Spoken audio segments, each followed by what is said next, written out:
Hi, my name is LYNN Rouse, and you are watching On the Road to Recovery.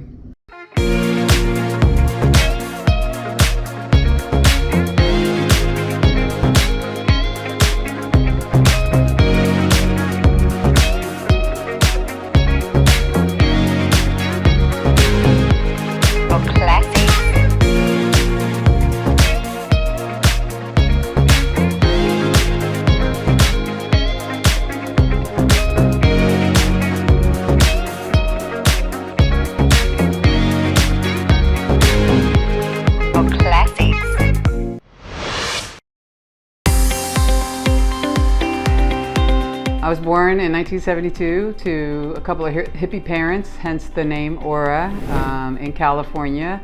And my papa was a Rolling Stone, so my mom got tired of that. At about 2 years old, we left him, and she was an Army brat, so she liked to move all the time. So I would just start school, and then she would uproot me to the next location. And I was a latchkey kid because she was a single parent. So I called Jersey home because my grandparents lived there and we always migrated back there. And I would say my first drink was about 7 years old, cracking open the Budweiser, bringing it to one of her boyfriends and taking a little sip. I'd say my drinking really started at about age 11, 12 in middle school in Lakewood, New Jersey. The high school was right across the street from the middle school. We smoked a lot of weed. There was a lot of pills going around, yellow jackets, speed, meth, acid. And I kept, doing the same crazy pattern. My mom at 15 years old, when I said, well, let's move to Florida. That'll fix her. I was still drinking. I just didn't have as many friends to know where everything was here in Florida. So I kind of slowed down a little and become a career college student and don't know what I want to be when I grow up. I ended up pregnant with my first daughter and have her at 18 years old. And then he and I break up, and what do? Go back to the same people, places, and things. Continue on this road to destruction. I had my first DUI in 1993. I end up in jail several times, Seminole County Jail. So I start talking to Chaplain, and she starts telling me about Jesus. So God to me was an angry man, dad, father. I didn't have one of those, so I didn't understand. And he was angry and he didn't like me, so I never really had a relationship with him. I did a lot of things in my addiction. Worked for a massage service, didn't realize I was involved in human trafficking. That's what was going on around me. I worked for a lady who married her pimp, and so I just thought I was driving people and helping them make money. My mom tells me she has cancer and she's got 6 months to live, and I watched those hospice nurses take care of her, and I said, that's what I'm gonna do.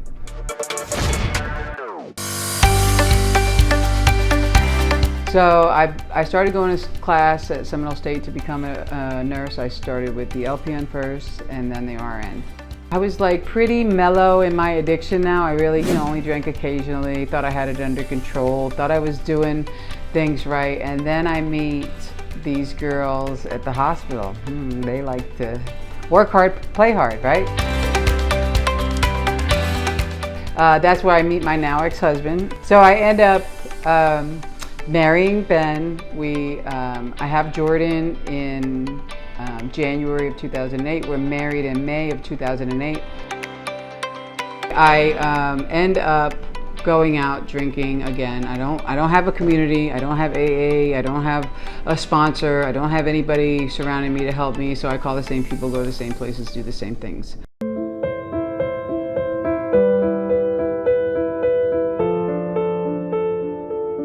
I end up leaving the hospital after a 12-hour shift on November 12th, 2008. And we go to a couple bars, and the last one we go to, the guy who sold me my Highlander is buying me drinks. Well, I had lost like 70 pounds after having my son, hadn't drank in 2 years, and so I'm giving them to my friend because I can't drink them. And apparently he had other plans, because in my toxology report was Xanax. So he spiked my drinks. What they call that, a mind eraser. On my way home, I'm driving, I fall asleep at the wheel, and I wake up and my windshield is burst.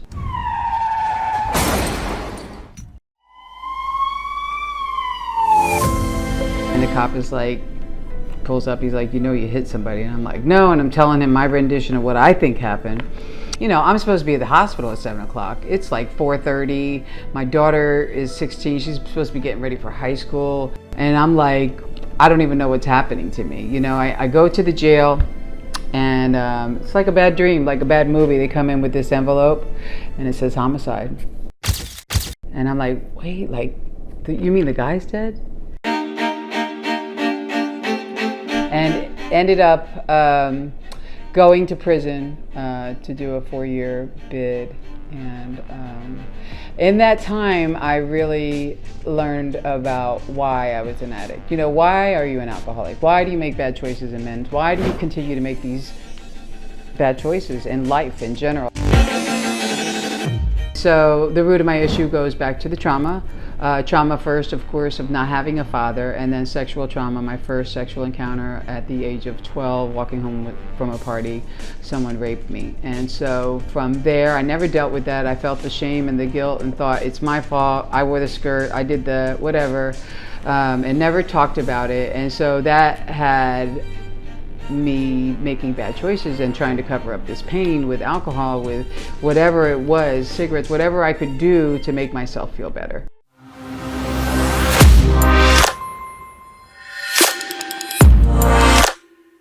And so I learned a lot about myself in that time. I did Celebrate Recovery on the inside, and I did my first, fourth, and fifth step. I did AA whenever they came in there. I did whatever they had, I was there. Because while I was in Johnny Polk, I watched this revolving door, and I watched these girls. They would be on fire, and they were going to change the world, and they were going to do all these things, and they were going to get a job, and they were gonna, and 10 days later, here they are. And I'd be like, I can't even get a bond. Why would you even, you know? But they had no support system. They had nobody out here to help them, nowhere to live, nothing, you know? And so what did they have to do? Back to prostituting, back to selling themselves, selling drugs, whatever their crime was to get them in there, you know?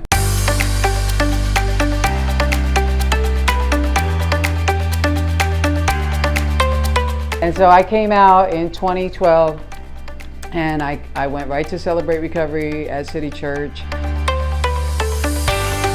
And in the mind, I kept saying, yeah, I know I need to do something, but I had to reinvent myself. They took my nursing license, and all through that time, I kept knowing I needed to do something. And I'm commuting on the train, I don't have a license. And in that time, I'm like, how do I help? So I went before the county, and they had a request for application for this old boys town, and they wanted a nonprofit to come in there and create a transition home. I was like, that's it, that's gonna be the thing. I hadn't even coined Angels of Mercy yet.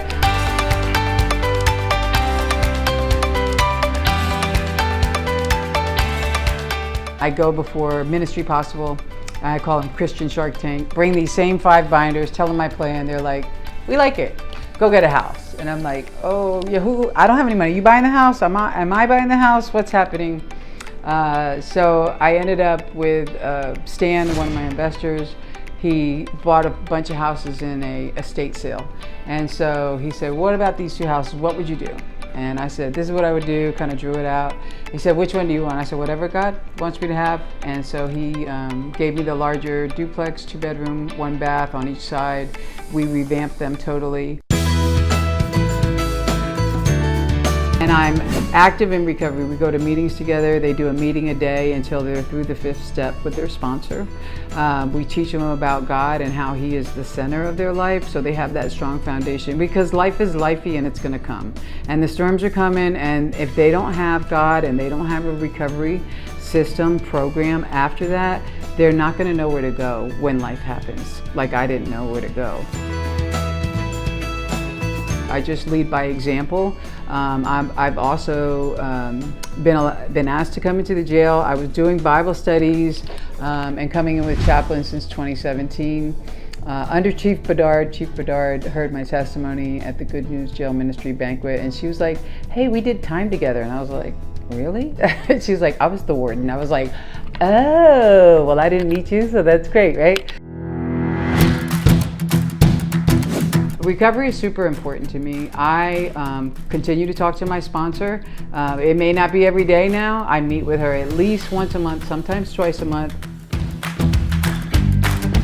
I'm grateful that God arrested me and stopped me in my tracks, because I would probably be that person in the ditch and my children wouldn't have a mother. I'm grateful that I finally took the cotton out of my ears and started listening and seeing, oh, you are an alcoholic. So I'm just grateful to be part of the solution now, to help others to see, because we can't keep it unless we give it away.